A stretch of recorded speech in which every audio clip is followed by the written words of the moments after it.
Now let's talk about what I consider one of the most important forms of communication in today's society. Although you may not know it, the texts that you send a girl after meeting her play a crucial role in deciding whether or not she's going to see you again. I never used to think texting really mattered, but then I realized how texting is like crack for girls.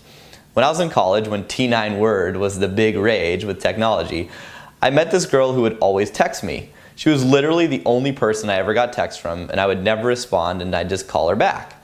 But she would never pick up. So finally, I just started replying to her texts, and every time we had a conversation, it would lead to sex. So that was 10 years ago, and now the crazy thing is, girls will literally think there's something wrong with you if you call them. We call it the do not call theorem. Here's the theorem. Every guy I know who is broke, that wants my resources, as in my money, time, network, advice, etc., he calls me. I don't answer, and I text him back. Those with resources I want access to, I call. They don't answer and text me back.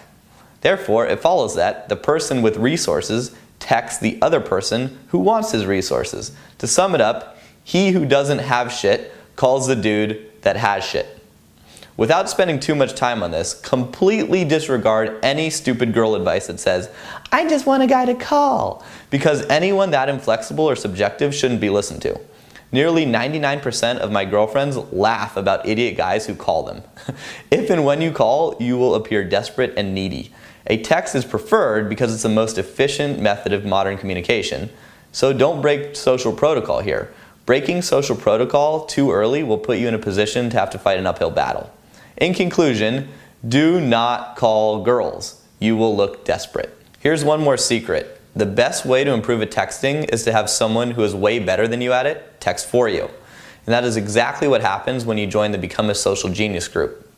Some guys aren't sure if they're getting love or interest from a girl they're texting. So here's a surefire way to tell. I call it the bubble test.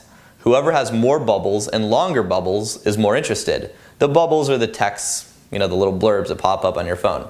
Your goal should be to have slightly less bubbles than she does. Let me show you an example.